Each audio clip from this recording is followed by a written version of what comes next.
एवं स्थानीय अंचल में बेकारी युवक युवक मैंने नियुक्ति दबा ये दाबी को पुनः समर्थन दूसरी। राज्य छात्र कांग्रेस डाकरा जाजपुर पक्षर जो धारणा दि जाइथिला मु धारणा स्थल रे थिबा छात्र कांग्रेस युव कांग्रेस समस्त भाई मानू मु राष्ट्रीय मजदूर कांग्रेस तरफ अभिनंदन जनाऊँगी।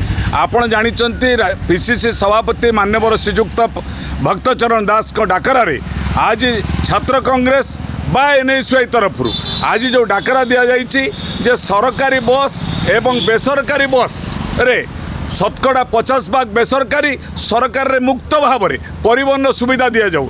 तत्कालीन कांग्रेस सरकार कर निष्पत्ति को बीजेडी वर्तमान बीजेपी सरकार कार्यकारी करूना। तेणु आज जो छात्र बंधु मैंने धारणा दे आरटीओ को जरिया मान्यवर महामहिम राज्यपाल को दाबीपत्र देले मुझे स्वागत करुच्ची। बहुमूल्यवान प्रस्ताव देते आगे रिहाती समस्त छात्र छात्री मानक सरकारी पूरा मुक्त एवं बेसरकार 50% कन्सेसन दाबी सहित नूतन शिक्षा नीति विरुद्ध एवं स्थानीय अंचल में बेकारी युवक युवक मैंने नियुक्ति दबा ये दाबी को पुनः समर्थन दूसरी।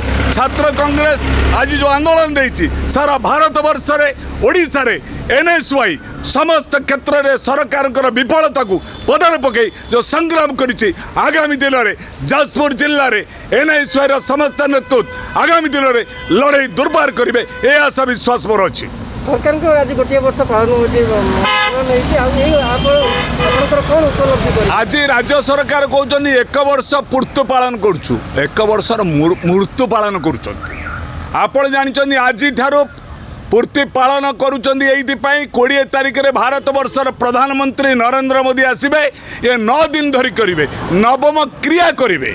नवम क्रिया दिन प्रधानमंत्री आसी सफलता विषय गुणगान करेंगे। ये सरकार कौन सफलता ना ये 1 वर्ष कौन कहते ये 15 वर्षर सरकार राज्य में 15 वर्षर सरकार केन्द्र में 11 वर्षर सरकार बीजेपी बीजेडी सहित 9 वर्ष मधुचंद्रिकार थे यही मंत्री माने सेतबेले मनमोहन सामल भी राजस्व मंत्री थे ये माने निजर विफलता को नुचाई 1 वर्ष कहते ये एक सफलता नुहे ये विफलता प्रतारणता साधारण लोक को ठकिबा जो करिसंती आमे सरकार जुमला नीति की तीव्र विरोध करुचु एवं नवम क्रिया को आमे धिक्कार करुचु। 9 दिन धरी जो पक्ष पालन करी सरकारी अर्थ को बाटबारण करुचंती मो निंदा करुच्ची। ये सरकार कौन सफलता आनी चाहती केवल रंग बदलैबा ना बदलैबा मिछ कहवा ये सरकार प्रवृत्ति आमे निंदा करुचु।